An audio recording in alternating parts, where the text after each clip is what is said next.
The New York borough of Manhattan is home to the Martin Luther King High School, an institution that promotes a vision of ethnic diversity.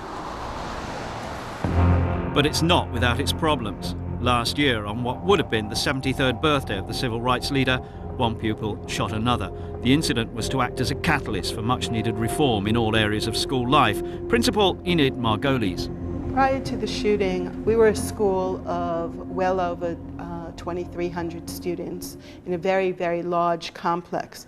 And one of the issues was, how do you break that down so that students are no longer anonymous?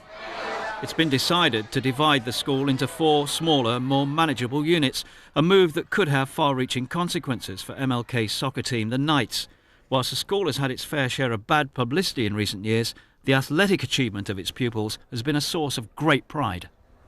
Martin Luther King High School soccer has been the most successful sports program in New York City.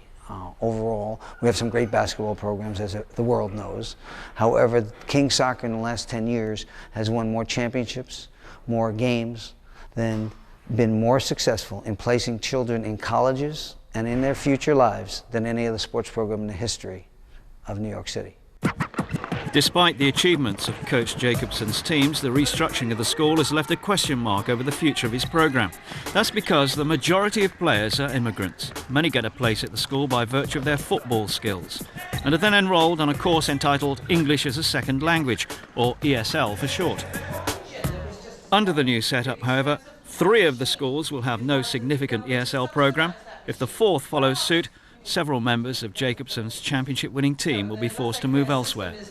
That's bad news for them and for the school's athletic programme.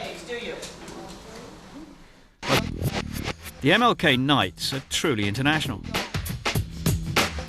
In all, 15 different countries are represented, with the majority of players coming from either West Africa or Latin America. Socially, their backgrounds vary. 2 of the students are homeless, but they all share the same dream. They come here to make a better life. Their parents send them here, and over the years we've been successful. But a majority of the players basically are underprivileged in the economic sense. Mohammed Ahmed is one of 3 team captains appointed by MLK.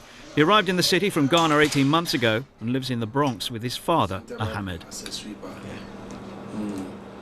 Last year I was centre midfield and right midfield. A New York resident for over 15 years, Ahmed heard about MLK's soccer program on the radio.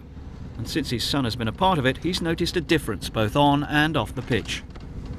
It helps a lot because according to the school instructions, if you are not able to pull your weight in education, you will not play the soccer. I think that is what the coaches were telling us. So it helps them a lot. So this has even bring my son Mohammed to idea of learning both at school and at home. The team receives no funding and currently has no pitch of its own. Indeed, such is their plight, the players have to use public transport to get themselves to games. Those journeys are often financed by Jacobson, who ploughs around $10,000 of his own money into the team each year. Despite the lack of resources, the Knights continue to be rated as the city's leading soccer high school. 1, 2, 3, yeah! The Knights are still on course to win a record 7th New York City championship. They defeated Staten Island's Curtis in the round of 16 recently and have since progressed to the semi-finals. The programme has already helped over 40 pupils win scholarships to higher education, and 3 players have gone on to pursue professional careers. Recognition for their achievements has also come from City Hall, but that may not be enough to keep the programme alive.